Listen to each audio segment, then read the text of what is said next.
G'day everyone. So having discussed the geometry of scattering, we're now going to move on to the formalism of scattering in quantum mechanics, and we're going to generate the so-called Bourne Approximation. So we've written the wave function of our particles just from the geometry itself at large distances as a beam part and a scattered part. And we've assumed axial symmetry so that f of theta does not depend on phi, although it can still depend on k. K is the wave number. But in fact, this wave function, the full wave function, has to satisfy the Schrödinger equation everywhere.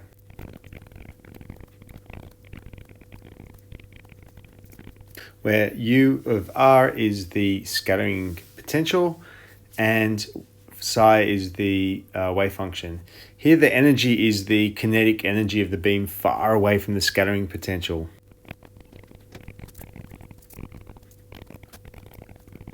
And of course, the kinetic energy of the incoming beam and the outgoing beam are the same because we're assuming elastic scattering.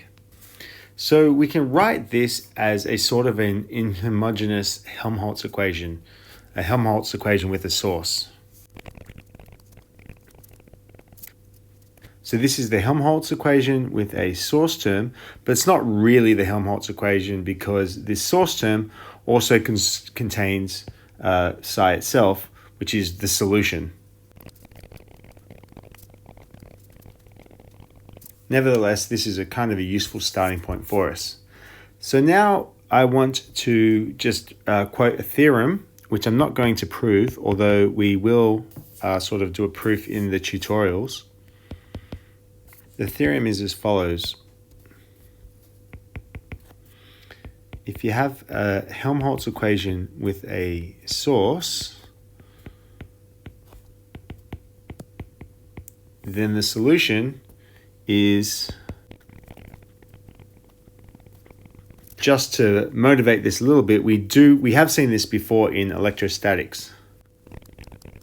In electrostatics, you've got the Maxwell equation that the divergence of the electric field is equal to rho over epsilon naught. Then you get grad squared of the potential, V, equals minus rho over epsilon naught. And so this is exactly the same form as this one, but with k equals 0. And that has the solution then, according to my formula, according to the theorem, it's 1 over 4 pi epsilon naught. The epsilon naught just comes outside of the integral. And we're going to have k equals 0, so e to the ik r minus r prime is equal to 1.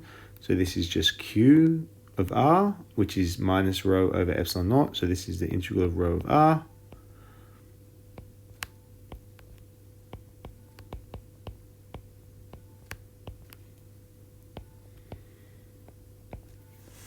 So using this theorem, we can sort of write a solution to the Schrödinger equation, or at least obtain an integral form of the Schrödinger equation.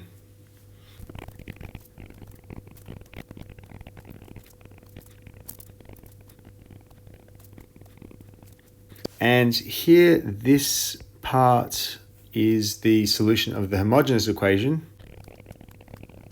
Right, that's with no source term. And that's set by the boundary condition. So what we're going to do next is we're going to approximate this wave function at large distances to obtain an exact expression for f of theta. So at large distances, how do we approximate this? Well, first thing we're going to do is write r minus r prime. And we're just going to keep the leading order corrections. So this will be r minus n dot r prime, where n is defined as r over r. So it's the direction of r. So remind us what we're doing here. We're at some large distance r that we're looking for the wave function. So r is fixed, and we're doing this integral in here over r prime. And this is going to be non-zero where you have some scattering potential U of R prime. So presumably this scattering potential is somehow localized near the origin. And so this integral is going to be somehow localized near the origin. And so what we're doing is we're saying we want to know what is the leading order of R minus R prime for R primes close to this origin. And because of that, we can see that this second term here is going to be much smaller than 1 because R is at large distances. We're interested in the wave function at large distances, but we are integrating this R prime at small distances, and so this part is small. So we can write this as approximately 1 over R. And similarly, we can write, remember, K is in the direction of R. So putting that all together,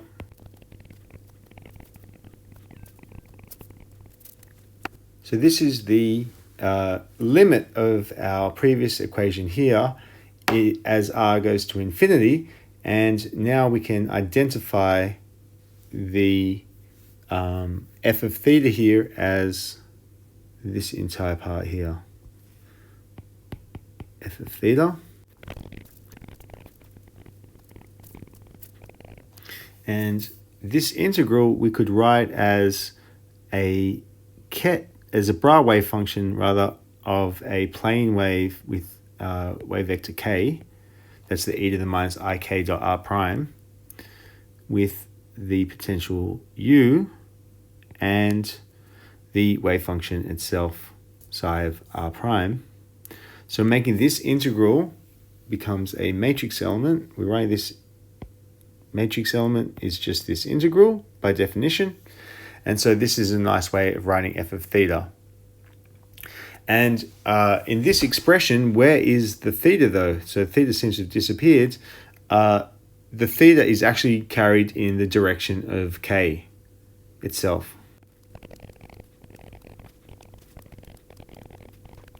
Note that f of theta also depends on the magnitude of k via the exponential e to the minus ik dot r prime term and by psi itself. So the magnitude of k is also coming in here and also here. So far, this expression is exact. So for sufficiently large distances from the scattering potential, this is the limiting wave function. It's correct and it's exact, but it's not necessarily useful because it contains the complete wave function itself. The integrand is largest at the scattering center due to the factor of u of r prime, and so it's sensitive to the wave function at r prime equals 0 or near the scattering center. So really it's exact, but maybe not useful yet. So the next stage is to make this thing useful by making some physics approximation for what this wave function is doing. And this leads us to the Bourne approximation.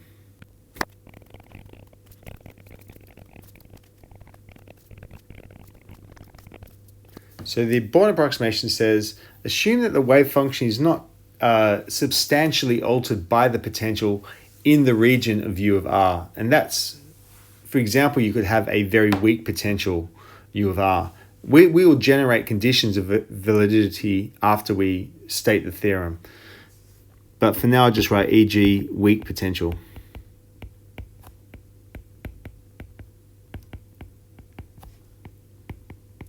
So what that means is that u of r is scattering the wave. There is some component which is going off at some angle theta, which is what we're going to find. But when you're close to the origin, this wave function is more or less given by this part, and all of this is much smaller than this part.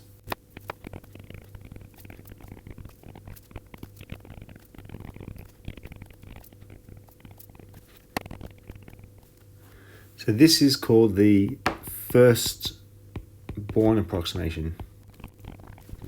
So what we're thinking about here is, imagine I've got some scattering potential here, and I've got a beam of particles coming in this direction, then what this is saying is that, look, most of this beam is more or less unaffected by this scattering potential. Right, so I've got e to the ikz in that direction coming in, and I've got mostly e to the ikz coming out. Not too much has changed. And so in the middle, I've also got that same, I've got that same e to the ikz. But I've got some component which is getting scattered off in some direction, theta. And this is the bit that I'm actually interested in, the part that is scattered.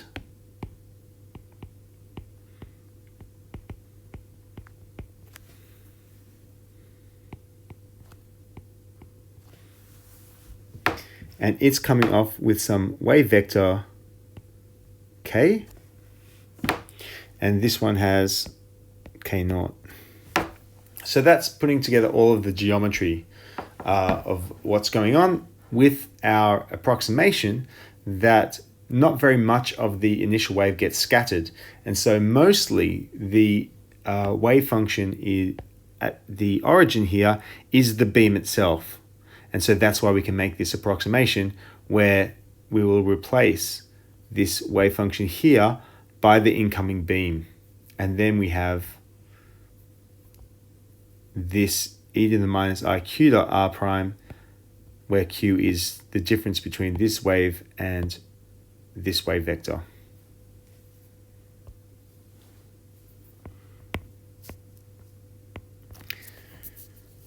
Now, h bar q is special. It's often called the momentum transfer. And I should say that this is a term that's often used just for q without the h bar as well. Remember, h bar k is the momentum, so this is the change in momentum.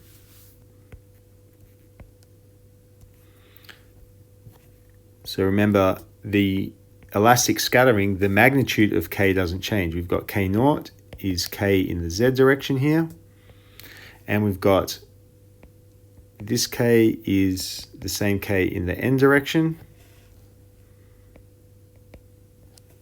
That's theta, and that is the momentum transfer q. And so from this geometry, we can immediately write down that the magnitude of q is 2k sine of theta over 2. In the case of a central potential, we can write this in a slightly easier form because the integral can be broken up as follows. So for a central potential, we can write it like this because we can actually perform the integral over theta prime and phi prime to get this result.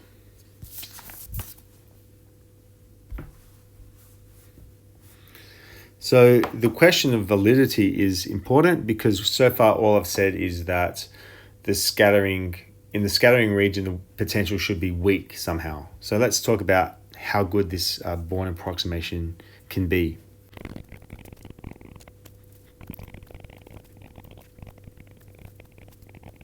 So that's the approximation that we made. When is this good? It's good if the magnitude of the scattered wave is much, much smaller than the magnitude of the beam, as we discussed, in the scattering region. Remember here, A is the range of the potential U of R. So in the vicinity of R, approximately near 0, I can write that the magnitude of e to the ikz is approximately equal to 1. And so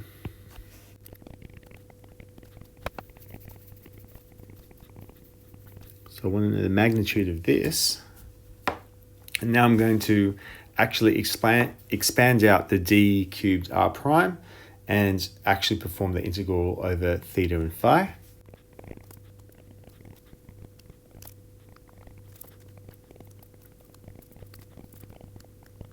Can perform the integral over phi, which is the axial angle, to just get a factor of 2 pi. And now I'm going to perform the integral over theta prime.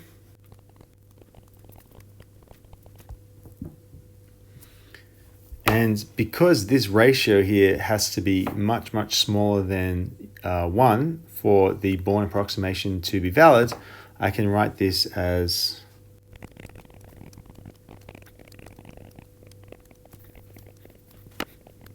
so I'm not quite there yet. How can I satisfy this integral being much, much smaller than 1? Or this integral times the 2m over h bar squared k being much, much smaller than 1? There's actually two different ways of doing this. The first way to satisfy this is low energy. And the low energy limit is Ka. Remember, A is the range of the potential U of R. If this is much, much smaller than 1, then Kr prime goes to 0 because R prime is always sort of smaller than or around A. In which case I can write e to the I Kr prime goes to 1. And I can write for small kr, sine kr is about kr itself. And so therefore I could write this expression as 2m over h bar squared times the integral of r prime, u of r prime, dr prime is much, much less than 1. So if this is satisfied, then in the low energy regime, the Bourne approximation is good.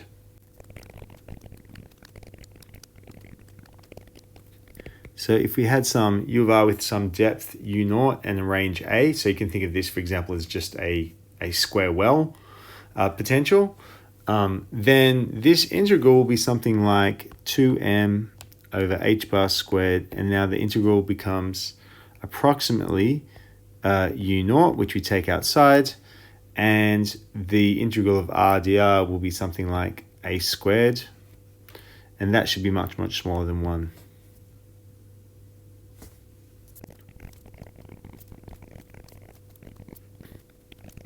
So this implies that the potential cannot have bound states for the region of validity. And to see this, you see that the bound states would have a momentum given by approximately h bar over a by the Heisenberg uncertainty principle. And so they would have kinetic energy. And so that would be the kinetic energy of the bound states. Right, so by this, the kinetic energy would be h bar squared over 2ma squared, but this Bourne condition gives us U0 is much, much smaller than h bar squared over 2ma squared. So that means that it can't, that there can't be any bound states in this condition. If there are bound states, then you can never satisfy that U0 is much, much smaller than h bar squared over 2ma squared. There's a second regime in which the Bourne approximation can hold. And funnily enough, that is very high energy.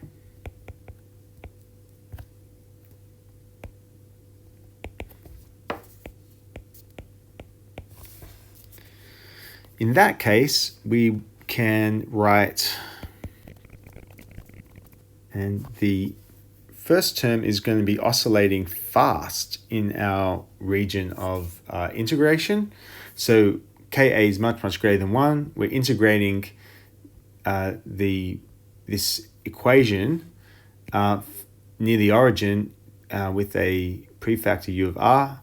So if we take this thing and it's got a big oscillating term, very large k, then this part averages out to 0. And so e to the ikr sine kr can be approximated by just minus 1 over 2i, just the second term.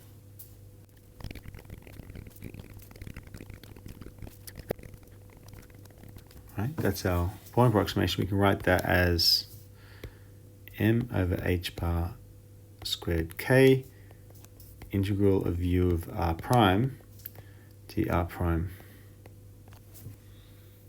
Right, because we're not worried about the 1 over I, because we're worried about the absolute value, the magnitude. So for the high energy region of applicability of the Bourne approximation, we require that the integral of u of r dr times m over h bar squared k is much, much less than 1. So going back to our idea that we have a typical depth u naught and a range a, this can be written as m over h bar squared k. Integral of u r is going to be u naught times a, and this thing should be much, much less than 1. Or I could write it as m u naught a squared over h bar squared is much, much less than ka. So remember, we're in a ka much, much bigger than 1, and we require that it's also much, much larger than this m u naught a squared over h bar squared. This is typically automatically satisfied if this part is much, much less than 1.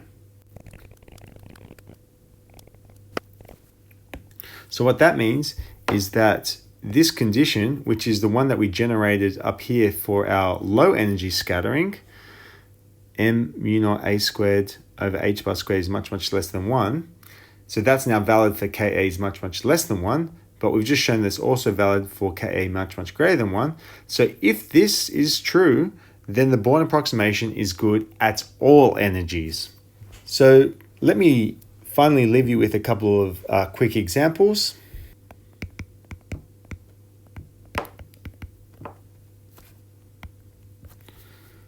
First one is the Yukawa potential. For this Yukawa potential, G and mu are parameters of the potential, and obviously for Bourne to be correct, we're going to need that G to be kind of smallish. Because it's spherically symmetric, we can immediately use the form of the Bourne approximation where we assume spherical symmetry, and so we immediately get that's 2mg. The integral of this is h bar squared mu squared plus q squared, where remember q is defined, q is the momentum transfer, which is 2k sine theta on 2, which comes from the geometry. So in a sense, this answers the scattering of the Yukawa potential using the Bourne approximation. That's the answer. That tells us what's the probability of scattering in some direction theta, the differential cross-section. We can leave this in terms of q, which in that case q carries the theta dependence, or we can write it explicitly.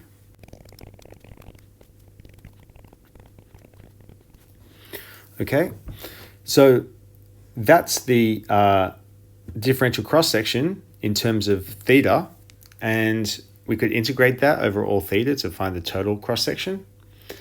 But let's ask, what is the validity of this for the Bourne approximation? So we've used the Bourne approximation. When is it valid? U has depth of order G and range about 1 over mu. So we can approximate the range of validity using m mu naught a squared over h bar squared is approximately equal to mg over h bar squared mu squared, and this should be much, much less than 1. Or you could write this as mg over h bar squared is much, much smaller than k mu. So if this is valid, if this is correct, then we've solved the problem. All right, from this we can generate another solution, which is Coulomb scattering.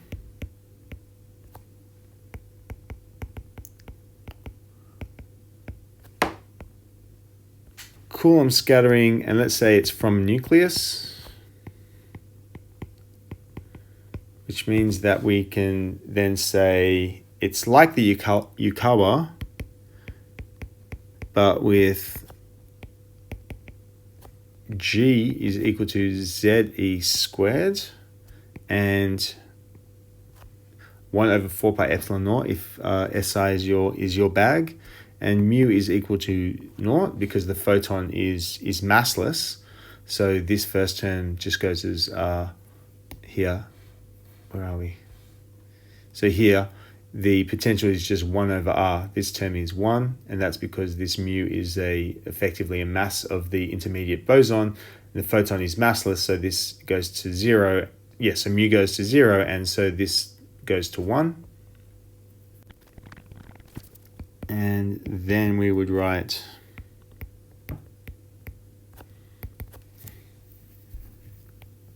we've already solved this problem, you see. So we just have to do ZE squared instead of G squared over 16 h bar k to the power of 4 sine squared theta over 2. Sorry, sine to the 4 theta over 2.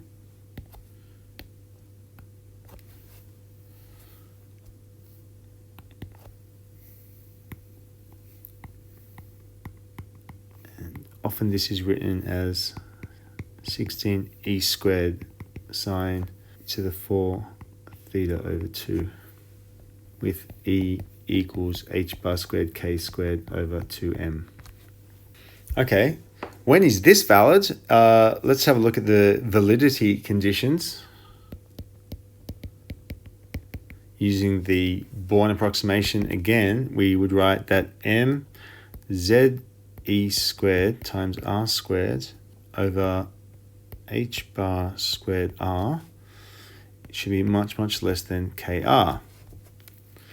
This means that we could write this as just taking the h bar up the other side. You get h bar k over m is bigger than ze squared over h bar times, and let me just put a c over c here. C is the speed of light. H bar k over m is nothing but the velocity. So that means the velocity in terms of the speed of light should be bigger than z times alpha e squared over h bar c, which is the fine structure constant alpha. Alpha equals e squared over h bar c is like 1 over 137. So basically it means that if we're going fast, in other words, if Ka is large, then the Bourne approximation is valid, providing that our speed of our electron is much bigger than Z alpha. So that means that it's valid for scattering from, say, hydrogen, where Z equals 1, and so you could find a fast electron scattering off of hydrogen, and it'll be like, V over C might be going 10% of the speed of light if you want to have a non-relativistic electron, and it'll still be much bigger than 1 over 100. Where it's not going to be valid is if Z is like 90, for example, uranium, then V over C can never be much bigger than 90 over 137, and so it's not going to be valid. What about low energy? For low energy, we would require that 2m over h bar squared times the integral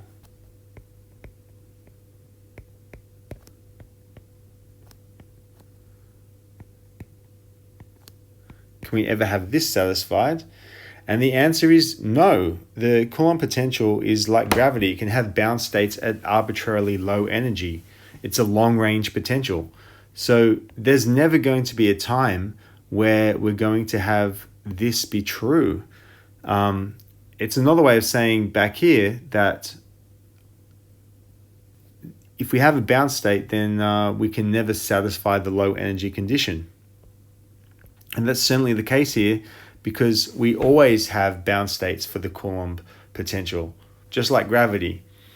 So, we've got this Rydberg series, E equals minus 1 over n squared times the Rydberg. And so regardless of what n is, you can always find some arbitrary low energy Rydberg state, which is bound. So the interesting thing is that despite the fact that the Coulomb scattering cannot be treated by the Bourne approximation at low energy. Nevertheless, the solution given here by the Bourne approximation is actually exact. It matches the exact solution and the classical Rutherford scattering solution exactly. And this is kind of a little miracle of the Coulomb problem. It shouldn't work, but in this case, for some bizarre reason, it does, and it does so exactly. Okay, so this is a good place to stop talking about the Bourne approximation, and thanks for listening.